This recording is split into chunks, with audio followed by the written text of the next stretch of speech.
আমার প্রিয় ক্লাস 10 দশম শ্রেণী ছাত্রছাত্রীরা, তোমাদের সবাইকে স্টাডি ফর এডুকেশন চ্যানেলে স্বাগত জানাই। আজ আমি তোমাদের কাছে নিয়ে এসেছি তোমাদের মাধ্যমিক এবং ক্লাস 10-এর খুবই গুরুত্বপূর্ণ একটি বিষয় বাংলা, তার দ্বিতীয় ইউনিট টেস্টের একটি প্রশ্নপত্র, ছোট প্রশ্ন উত্তর সহ। তোমাদের দ্বিতীয় ইউনিট টেস্টের প্রতিটি বিষয়েরই লিখিত পরীক্ষা হবে 40 নম্বরে। আজ আমি তোমাদের বাংলা দিচ্ছি, এইভাবে প্রতিটি বিষয়ে আমি তোমাদের প্রশ্নপত্র দিতে থাকবো। এর থেকে তোমাদের ধারণা হবে যে কী ধরনের প্রশ্ন এসে থাকে, কোন বইয়ের কোন টপিকসটা আমাকে আরও ভালোভাবে পড়তে হবে। এবং এই প্রশ্নগুলো শুধুমাত্র তোমাদের দ্বিতীয় ইউনিট টেস্ট নয়, তোমাদের টেস্ট বা মাধ্যমিকের জন্য খুবই গুরুত্বপূর্ণ। তাহলে এসো আমরা দেখে নিই তোমাদের বাংলা দ্বিতীয় ইউনিট টেস্ট সেটের একটি প্রশ্নপত্র উত্তর সহ। একে দাগে রয়েছে সঠিক উত্তরটি বেছে নিয়ে লেখো। এখানে মোট 7টি ছোট প্রশ্ন রয়েছে। প্রথম প্রশ্ন, অভিষেক কবিতাটির উৎস গ্রন্থ হল মেঘনাদ বধ।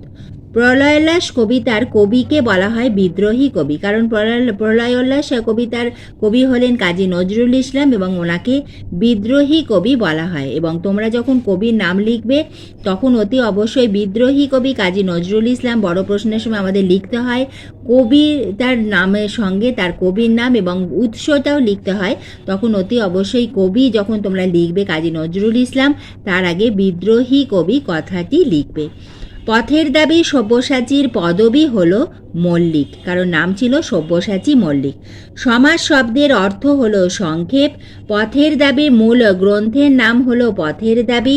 সমাসবদ্ধ পদকে ভাঙলে যে বাক্য বা বাক্যাংশ পাওয়া যায় তাকে বলা হয় বিগ্রহ বাক্য। অভিষেক কবিতাটিতে যার অভিষেক হবে তিনি হলেন ইন্দ্রজিৎ, অর্থাৎ রাবণের পুত্র ইন্দ্রজিৎই হলেন অভিষেক কবিতাটিতে তার অভিষেক হবে। দুয়ের দাগে কম বেশি 20টি শব্দের মধ্যে তোমাদের প্রশ্নগুলির উত্তর দিতে হবে। এখানে ছোট প্রশ্ন রয়েছে, এসে কিউ রয়েছে। প্রথম প্রশ্ন, কোন সমাসে উপমেয় অনুপস্থিত থাকে? আসছে ভয়ঙ্কর, ভয়ঙ্কর কোন রূপে আসছে? প্রত্যেকটা প্রশ্ন ভীষণ ইম্পর্টেন্ট। সব্যসাচীর ট্যাগ হতে কি কি পাওয়া গিয়েছিল? এটা ভেরি ভেরি ইম্পর্টেন্ট প্রশ্ন। কিন্তু বুনোহাস ধরাই যে এদের কাজ। উদ্ধৃতাংশটির বক্তাকে দ্বন্দ্ব সমাসে কোন কোন পদে প্রাধান্য থাকে? এর সঙ্গে অথবাতে রয়েছে। ভ্রমর কালো শব্দটি কোন সমাসের উদাহরণ? নকল পুলিশ হরিদা কত ঘুষ নিয়েছিলেন? এর সঙ্গে অথবাতে বাইজি ছদ্মবেশে হরিদা সেদিন কত রোজগার করেছিলেন? তোমাদের বহুরূপী গল্পতে কিন্তু অনেকগুলি এইভাবে রোজগার এবং ঘুষ এগুলো রয়েছে, খুব ভালোভাবে পড়বে। এখান থেকে আমাদের এমসিকিউও এসে থাকে। জগদীশবাবু বিরাগীকে কত টাকা তীর্থভ্রমণের জন্য দিতে চেয়েছিলেন? কুম্ভকর্ণ বলি ভাই জম।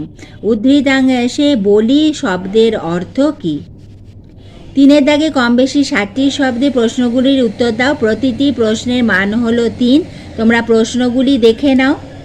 তোরা সব জয়ধ্বনি কর। কবি কাদের কেন জয়ধ্বনি করতে বলেছেন? খুবই ইম্পর্টেন্ট এই প্রশ্ন।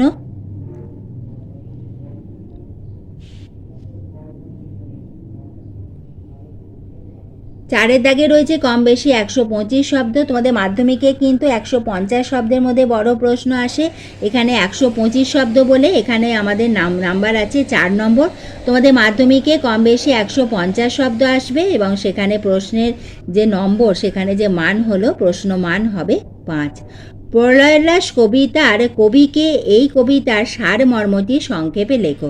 অর্থাৎ তোমাদের সিলেবাসে যে কবিতাগুলি রয়েছে তার যদি তোমরা নামকরণের সার্থকতা এবং তার যদি সারসংক্ষেপ পড়ে রাখো, তাহলে যে কোনো প্রশ্নের উত্তর কিন্তু তোমরা অতি অনায়াসে লিখে ফেলতে পারবে। এরপরে 5-এর দাগে প্রশ্নগুলি দেখো।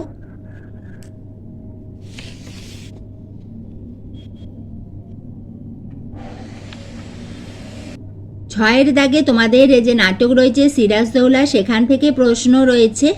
প্রথমটি হলো স্পর্ধা তোমাদের আকাশস্পর্শী হয়ে উঠেছে। উদ্ধৃতাংশটির বক্তাকে, বক্তার কথা বলার কারণ কি? এবং দ্বিতীয় প্রশ্ন, এই পত্রের মর্ম সভাসদদের বুঝিয়ে দিন।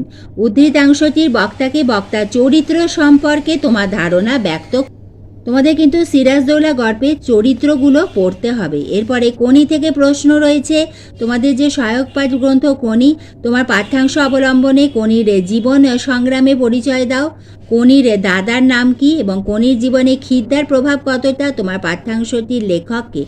দুটো প্রশ্নই খুব ইম্পর্টেন্ট, কারণ এই দুটো প্রশ্ন রেডি করলেই কিন্তু তোমাদের গণিতটা অনেকটাই রেডি হয়ে যাবে। এবং এরপরে রয়েছে একটি প্রতিবেদন রচনা করো। গত সপ্তাহে তোমার এলাকায় একটি রক্তদান শিবিরের আয়োজন করা হয়েছিল, তার বর্ণনা দিয়ে কম বেশি 125টি শব্দের মধ্যে সংবাদপত্রে প্রকাশের উপযোগী একটি প্রতিবেদন রচনা করো। আজ আমি তোমাদের দ্বিতীয় ইউনিট টেস্টের বাংলার একটি মডেল প্রশ্নপত্র তোমাদের দেখালাম।